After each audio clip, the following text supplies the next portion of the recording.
So, first things first, how are you? I'm good, mate. I'm good. Yeah, I'm having an interesting lockdown. It's like,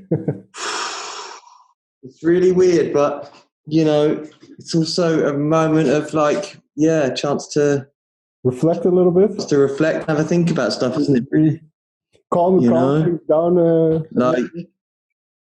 I mean, I don't think like a lot of people are sort of saying, "Oh, it must be great, you can be so creative now." And it's like, I don't think the world's in the mood for that right now.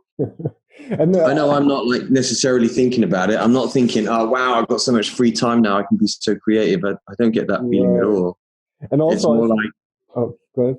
It's more like this feeling of empathy with everyone else that doesn't have it so good. It's just like, and that avalanche is just about to really start. So.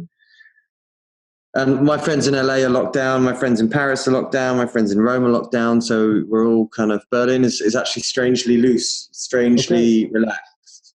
I read that Germany had their things in order when this thing hit. They have had enough tests. They were well prepared, or better prepared than some other countries here in Europe. Maybe. That's what even if they test like 300,000 people a day, it would still take them 3 years to test everybody or something crazy. And it's like,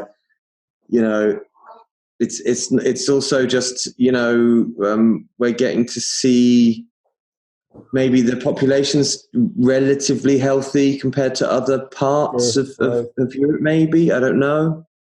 But one thing I can imagine with what you mentioned with being creative right now, I think one thing I hear from artists a lot is that they need to live life in order to be creative as well. So if you're stuck, then I can imagine that's not necessarily conducive to being really creative.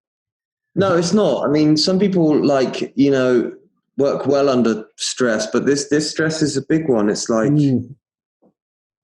it's a big one that when it's all new. So, I mean, any song you write just feels very irrelevant. Right. The big picture is always looming. About, not being able to see anybody, you're immediately like, okay, I'm writing a lockdown ballad. Let's move on.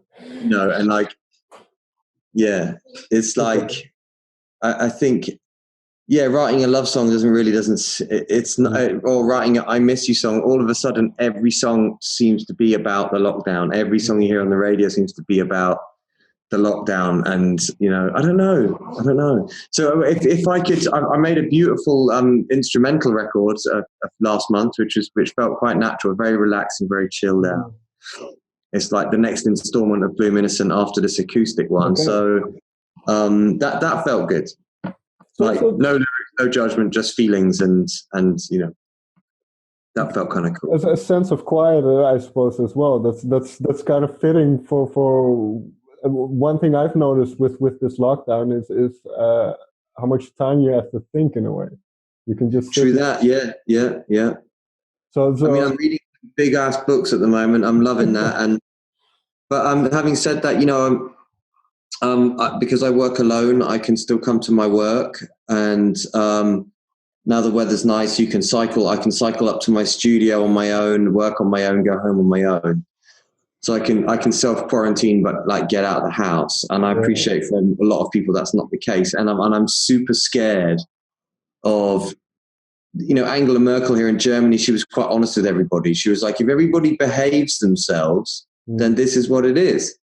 But if you don't behave yourself, then it's going to it'll get harder. And looking around and riding around today, it's like, people are chilling. So I think we're going to get much stricter in the next couple of weeks. It's the same over here, because there have been. I mean, it seems like most people are doing what they're supposed to, but because of the nice weather, there's still this section of the public that will go out and will go to the park and will just pretend like it's a holiday. So it's tough in Holland, man. My friends in Amsterdam, their apartments are great, but they're tiny.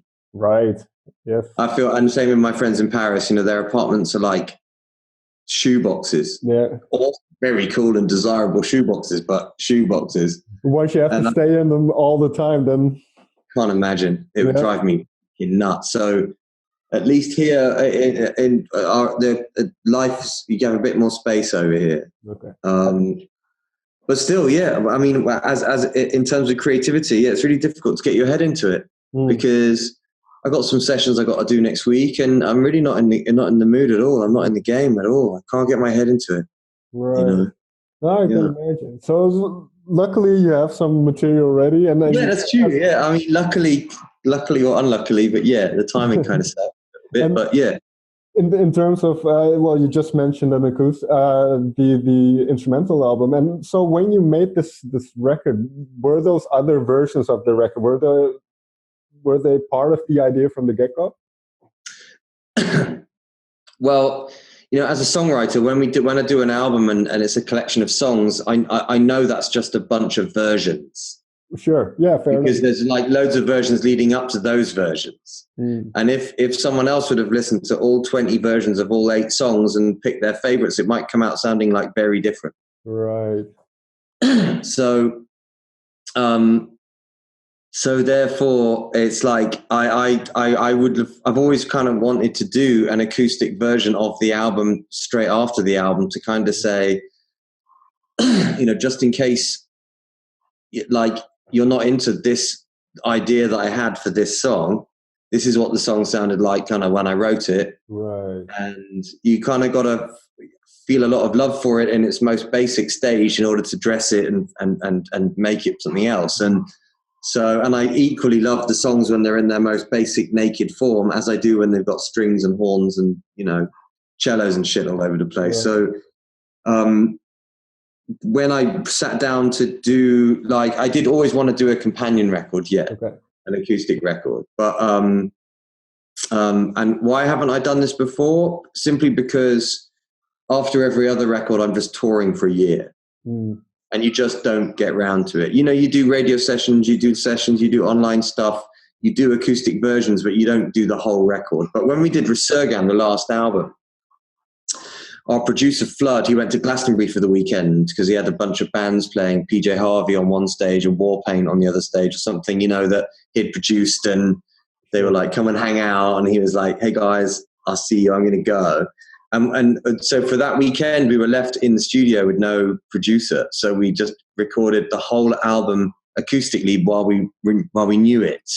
And that's the other thing. When it's fresh in your mind, do it. Well, because that's what I read. Now to record acoustic versions of the whole album, it would take me ages to work them all out again. Right. But when I recorded this stuff back in September and November, it's literally kind of like, yeah, you can play the whole record because you know it so well. Because that's what I read, that you did it in pretty much 2 days, where you just recorded no problem. A couple takes to see okay, does this sound good? Okay, fine. Yeah. Move ahead. Yeah, that's because when it's still part of you, you can get it out real easy. Right. If I did it now, I'd be thinking way too much. I would, and be like, oh, I'm a bit bored of this one. I'm sure, but it's awesome. Straight after you've mastered the record and you know the record really well, you're like, yeah, that's the time to do your acoustic versions. And then they came out really nice. Some of them are okay, some of them are great. So it's like they came out really nice. So and it also gives some songs a different lease of life. Like the record that came out yesterday, Rocking Chair, it sounds totally different acoustically. Sure. It's the same song, but it just sounds different. But one thing one thing I like with what you did with acoustic songs is that you didn't just, okay, I'll do an intro of 10 seconds and then I'll start singing and then just compress the songs a little bit. You still left them room to breathe and have an intro of 1.5 minutes and that kind of stuff. So was that important to still have that kind of sonic? Well, because they were jammed, because they were live, then yeah, because they were live, honestly. And so when me and Tim and Guy were in the studio in Berlin, like this really cool one we use occasionally, JRS, we were just hanging out. And so I listen to a lot of records where things take their time to grow and blossom and stuff, and the record Bloom Innocent as a record does. So there's no point, like you say, doing redacted acoustic versions. You know, it's like if rocking chair is about getting a groove on, well, then we're going to have to like get a groove on before we start like the process of a song, you know? So, and it's nice, you know, when you're jamming with your mates and it just sounds great. You're just like, dude, let's not rush this. Right. Let's enjoy it, you know? So we did. And, we did a few overdubs, you know, but really just like, everything on this acoustic record is a live take, you know, vocals, guitars, bass, and whatever Timmy did on that with guitar or a little bit of percussion or something. Well, that's all live. And then I think on a couple of tracks we added a piano afterwards just because it needed some love or something. But the fact that it's live, I think you can feel the energy in there. It's kind of nice. It does feel different from an album version because it's not an album version. It's like just a moment in time. It's kind of nice. And I've talked to artists before about stripping back certain songs, and in essence, do you think that is when it tells you that it is a good song, when you can strip away all these layers and it still kind of stands up? Yeah, I do. I think when I songwrite with other people as well, even like a great pop song can be done in a million different ways. Sure. Like, you know, I'm sure you could do an acoustic version of a-ha's Take on Me and it would be really good because the song's a solid song, you know. I think if you can strip it down and if you're not bored out of your mind by the acoustic version, then it's a good song. And you know, a really good song inhabits a lot of space within its environment. So sometimes the song is so big, there's not much space for other stuff to happen. It has to be acoustic because the song's just so enormous. There's no space for anything else. And but you know, sometimes it does take 30, 40 different versions to get to the one version where everything seems the most natural. So is that a grueling process then, in a sense? Is it a lot of hit and miss and a trial and error and that? Yeah, it is. A lot of hit and miss, a lot of trial and error, and a lot of being okay with that. You know, being like at peace with failing is a really great part of art. Right. Because it takes a few attempts, you know, and even when you look at like, even if you look at people like Da Vinci, he was sketching out the hand of that guy 20 times before he said, right, I've got the hand now, I'm going to do the hand, you know, and that was like, you know, a master.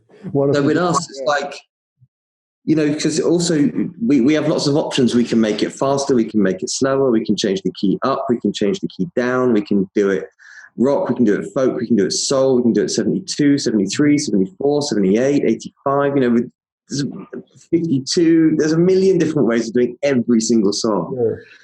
And it's good to have an idea of what your end game is. If your end game is just, I want as many people to like it as possible, well then go on Spotify, see who gets the most streams and basically try and copy that format with your own song, right? But if it's like, oh, I really love, you know, if you want to channel your idols, you kind of have to channel what's good about them, you know, and often that's the fact that they aren't being lazy either. Sure. Unless they are being lazy, and that's part of the gig. Yeah, fair enough. You know what I mean? Like sometimes if you hear like some Bowie records, you kind of go, okay, Bowie's just being a bit lazy now, but it still sounds great, and I'm still loving it. It's part of his character in a way. At times. It's like if you listen to some of his records. I had a bit of a binge the other day. That's only what I mean. When you listen to some of his records, it's like there's the hits. Yeah, okay, wow, you know, wow, you're amazing. And then some of the tracks are a little bit musical theatre for my taste, or a little bit like not sure what the plan was on that one kind of vibe. And you know, that's all good. You know what I really love about Radiohead issued OK Not OK, the anniversary of OK Computer, which was a big record for me, and it always will be. It's a great record.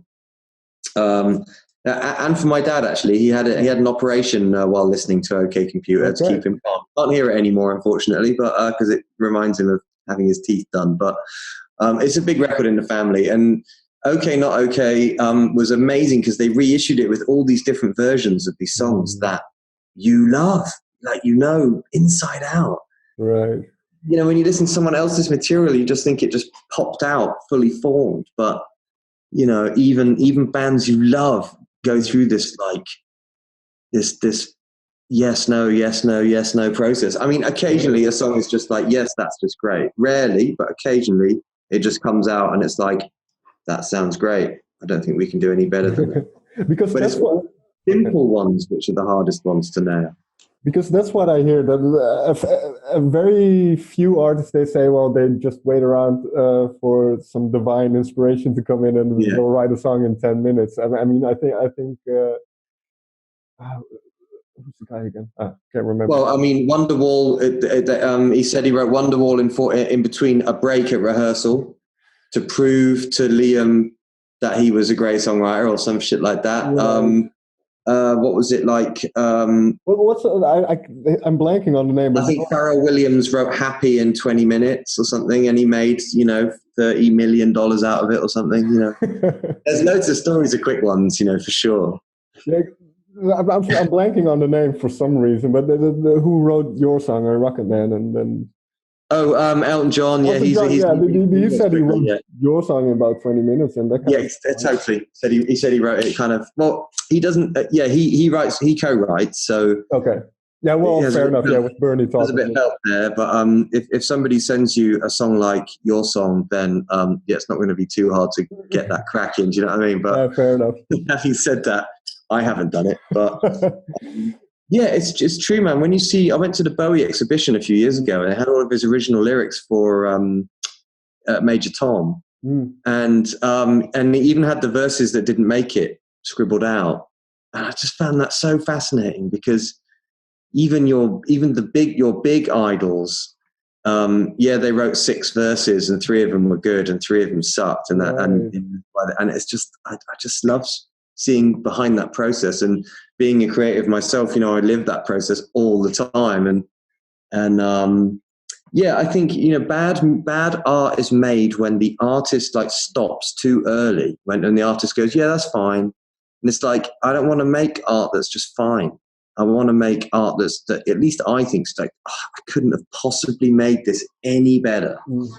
And then in a way, is that your mentality in going into these albums? Because I read that when you went into this album, it's almost a reaction to what you do previously. So that's what I hear a lot, that albums are a reaction to the previous album. So is that a way for you to challenge yourself and to see, okay, we've done this now let me see if I can, and then for instance, with this acoustic album, one kind of side effect is that your vocals become more clear and your vocals become more direct. Yeah, I mean, that's the thing, it's like it's a different skill set to perform it live and sing it live is so different from the studio headspace. And a track like We Watch the Stars on the actual Bluminescent album is a live take. I recorded that as a guide, and we just after I recorded it, I'm like, yeah, dude, I'm not going to do that any better than that. That's kind of done now. And We Watched the Stars in a day, from nothing to finished. And then other tracks like Once You Get a Taste took 28 versions to get to the finish line. And Once You Get a Taste is really fucking simple. It's just like a 3-chord trick that goes round and round and round, and it's got a song on it. It couldn't be easier, and it turned out to be the most complicated one to get to the finish line. And yeah, we basically wanted to do like me and Flood's a really amazing creative force behind everything I do. He's like a mentor to me now, a sound mentor. He's so amazing, and he's like, what did we learn from the last record? What was good? And what wasn't. And it's like, okay, well, this is what I think wasn't, and this is what we think was. So when we made Bluminescent, we were trying to get rid of the negative bits and just keep all the positive bits. And Bluminescent was mainly recorded in here. Okay. And then I would send it to Flood, and then he would, fix it. Right. Basically. So I've only got a couple of mics. You don't actually need a lot of mics. But it's good if you have someone like Flood in your corner to go, dude, can you make this sound cool? And he'll be like, give me a second. And like a couple of days later, he'll send you back something and you'll be like, yeah, technically I did that, but Flood has flooded that. And now it just sounds like amazing. But that helps. Well, you've been making music for 20 plus years and then releasing music, so then being in the studio. So I can assume that you have some knowledge in recording and all that stuff. So what have you learned from Flood? Not really though. Well, because I've also been learning how to sing, write, play the guitar, all that shit too. So my setup here is pretty minimal. I like to record ideas rather than make finished product here. Right. I'm really not an expert when it comes to the technical aspects of recording music. Okay. I'm just like more passion over skill, to be honest, and you don't really know how badly something's recorded unless you like take it apart, and that rarely happens.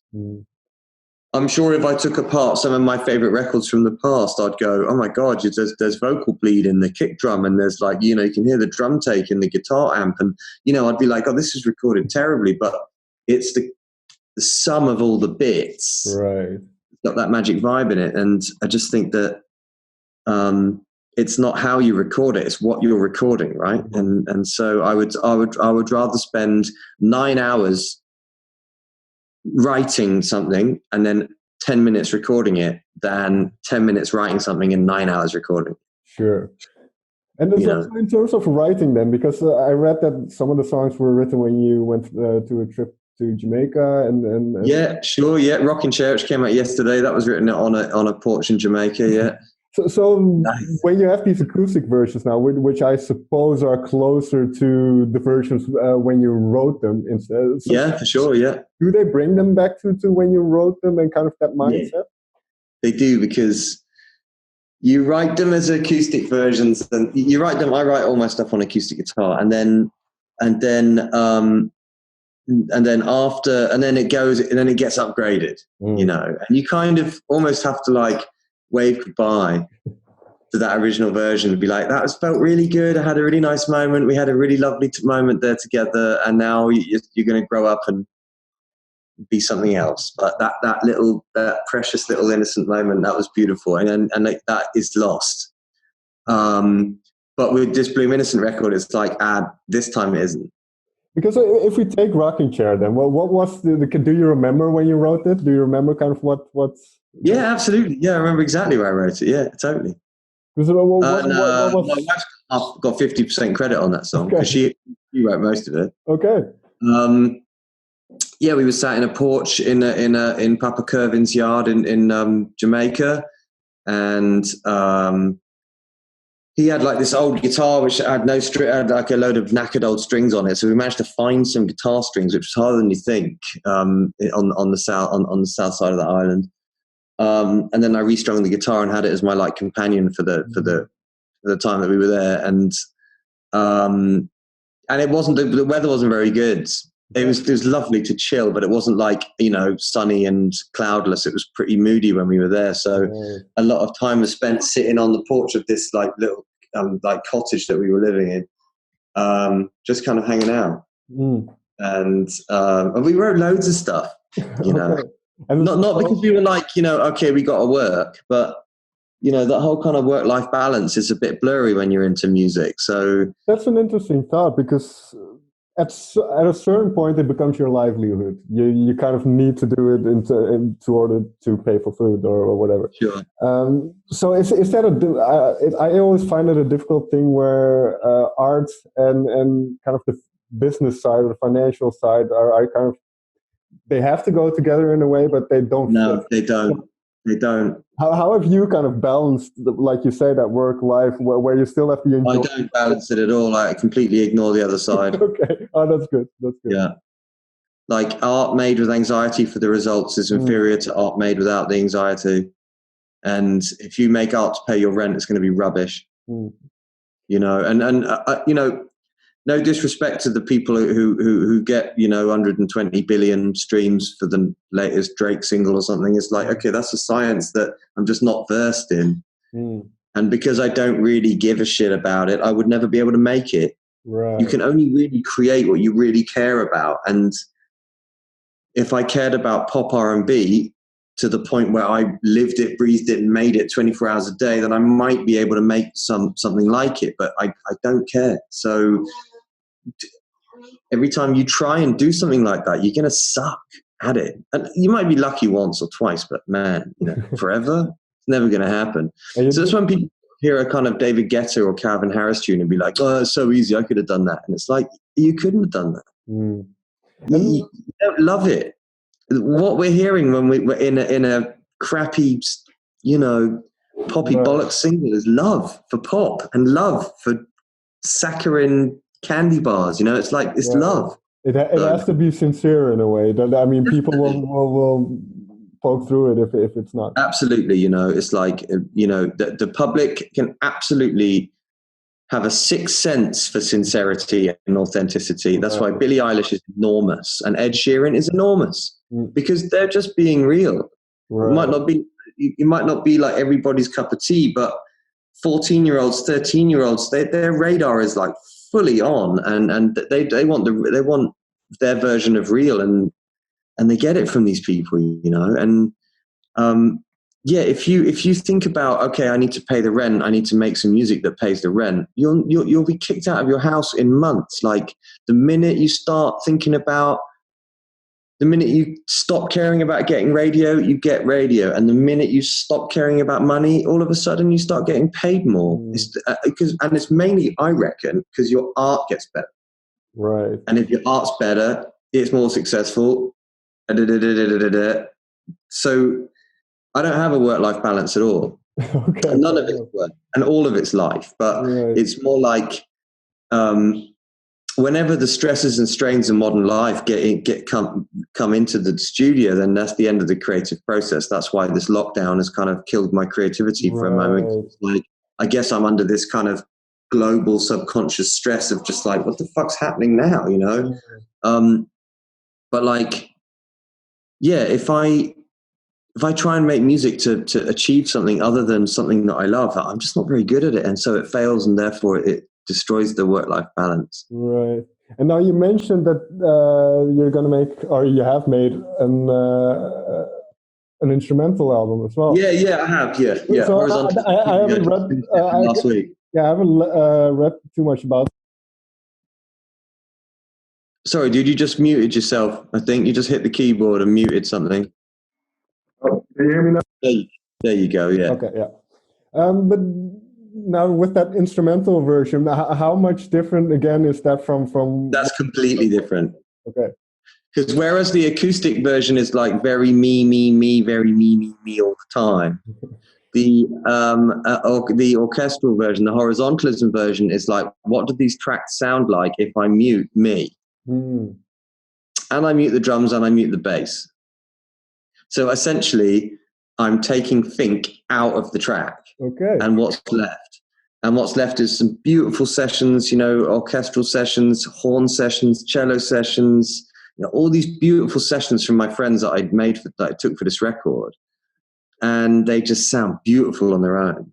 Well, one thing I can imagine when you have all these versions of songs, and like you mentioned before, you have that anyways, regardless, you have 30 versions of songs, but by dissecting these songs in that way and the melodies, does it allow you to write better in the future in a way? Does it make you understand music better?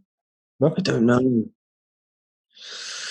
I don't know. Let me phrase it differently. You've, like I said, you've been making music for quite some time. Does it become easier, or do the possibilities just seem to grow in a way?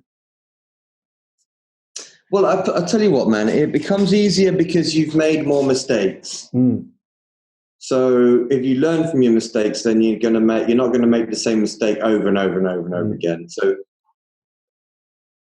in that respect, it gets a bit easier. Okay. Because I know what I suck at. So when I approach something that I think I'm going to suck at, I go, "Oh, you did this before and you sucked. Do you remember?" I did. I know before I might have wasted 2 weeks on it. And now it's like, okay, I'm getting into that sucky area. Okay, I know this is a dead end. I'm going to get out. Right. So yeah, in that respect, it gets easier. But being inspired doesn't get easier. Right. Because, you can't really diarize it. As everybody is in any way creative knows, if you kind of go, right, on Tuesday, I'm going to do that thing I really love. And then Tuesday comes around, you're not in the mood. That's tricky. So they're professional creative. You have to spend a lot of your time making sure you're in the mood. Do you know what I mean? Like you have to be in the mood pretty much. That's for a few hours every day. This might be difficult. This might be difficult to answer then, but what gets you in kind of the right frame of mind to like peace and quiet? It's difficult, but like just bit of nice routine, being left alone, having no stupid questions to answer. just I have a holistic routine every day that puts me in a nice space every morning, and that gets bigger and bigger and bigger as I get older or better at it. I don't know, but like yoga and meditation, and I do that all the time. And I set myself up right in the morning, and then I try and keep the day free for creativity, and then I invite the day back in like from 6 onwards. Okay. When I'm not doing other stuff on a creative day, it's like I get everything done I need to do before midday. I've got midday to 6 to come here and do whatever creative shit I need to do. And then from 6 onwards, like the diary's filled with shit I got to do. You know what I mean? So and that's only if, let's say, the wife doesn't say, oh, dude, can you go to the shop at 2 and get this? And then you kind of go, yeah, go, I'll get some pasta or something, whatever it is, and curveballs get thrown in. But mainly it's setting myself up and giving myself a good length, like 5-6 hours, and then I'm back in the mix. Not putting too much pressure on yourself to be creative at a certain time, like you mentioned earlier. No, because if you try and build regular time into your life, then it'll happen. If naturally you're creative, right?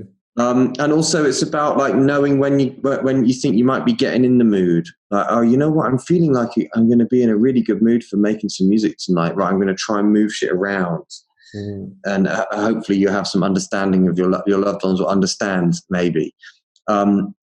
If you've got like kids running around and stuff like that, that can be really impossible to do. And if that's the case, you have to remove yourself and go somewhere else. And this is what this studio is about. It's the fact that I'm removed from my life. I can shut the door and, okay, I'm in here, and everything's turned off. And then when I'm ready to re-emerge, everything's turned back on, and it's like, and it kicks off again. But yeah. There was one lyric I wanted to ask you about, which is in the title track, Bloom Innocent. Oh yeah. I don't want to live my life with my feet on the ground just looking at it. I wonder where that line came from.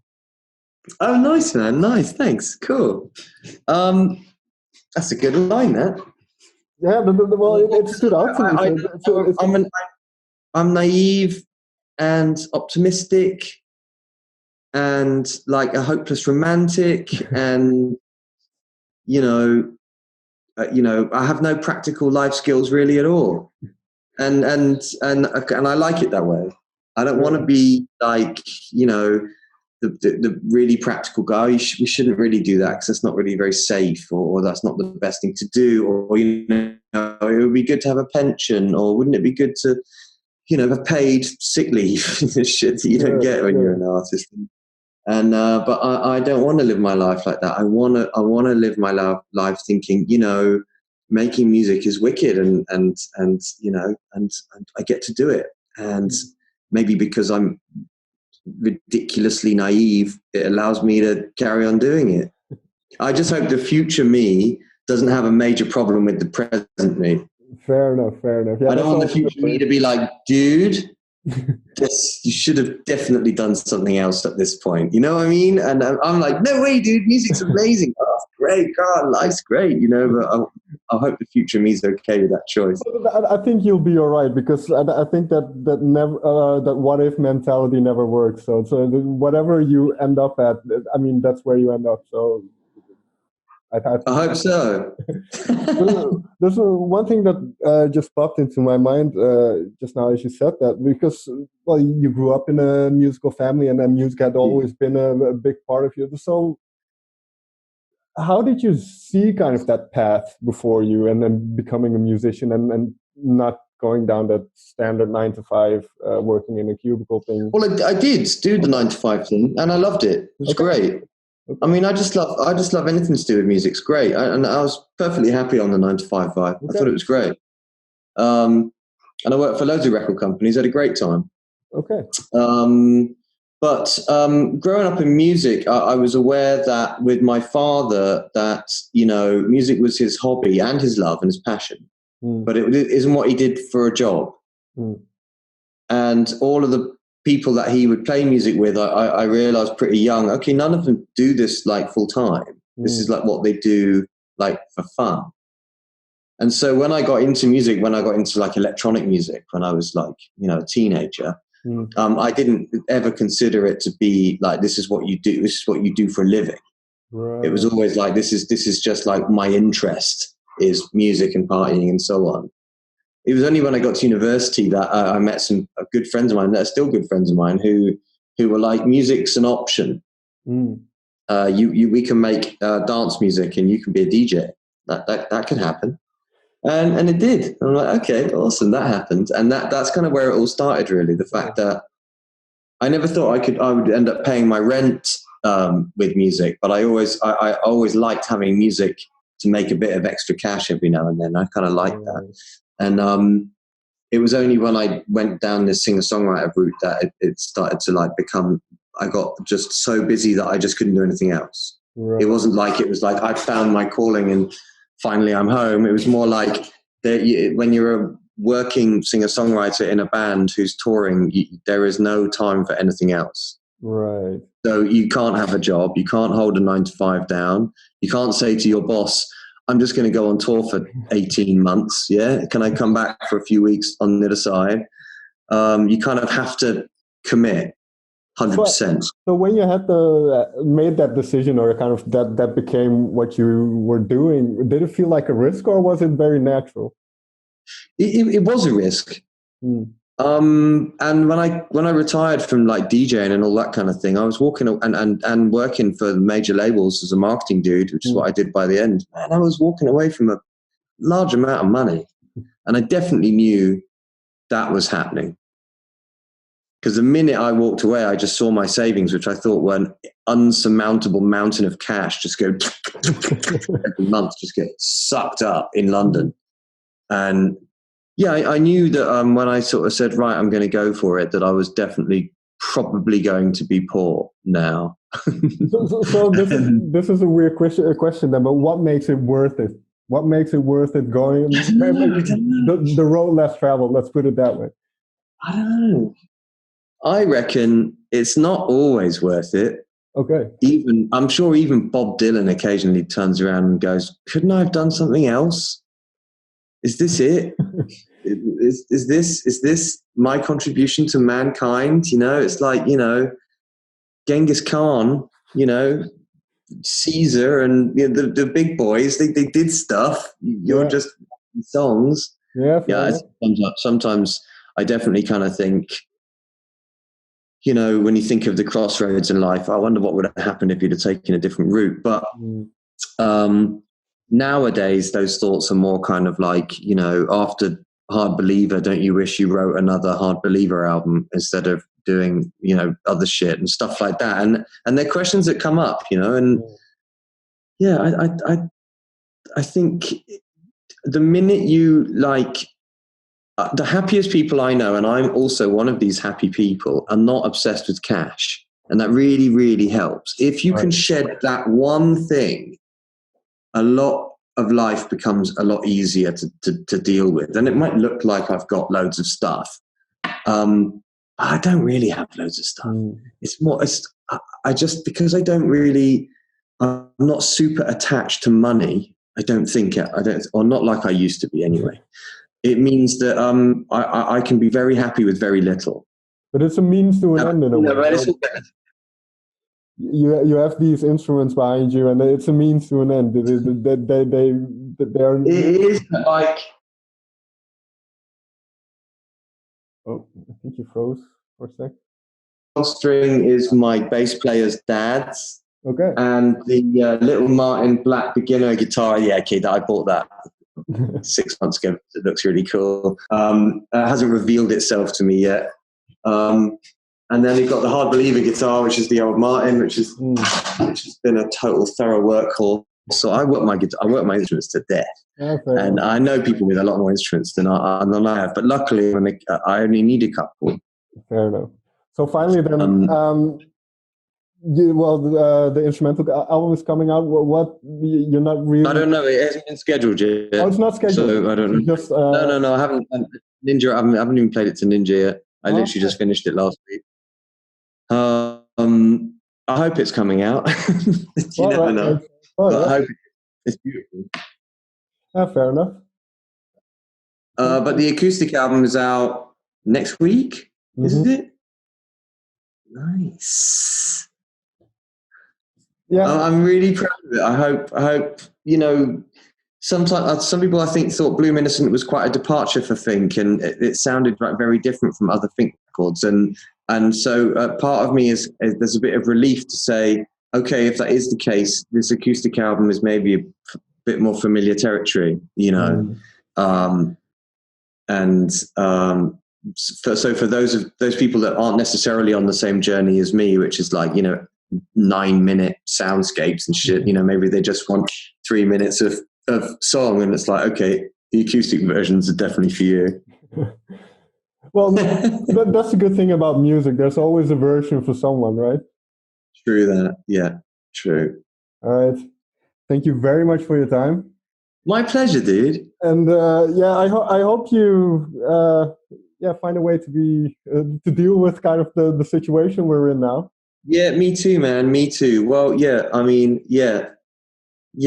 through your to-do list. I think that's kind of what everyone I know is doing, just going through their to-do list, and then we'll see what happens. Depends how long this lasts for. Yeah, I mean, it's not all bad. The way I look at it, it's a time to reflect. Hopefully it'll bring about some change, and we'll never know. It would be nice if it brought about a more global perspective. It would be great.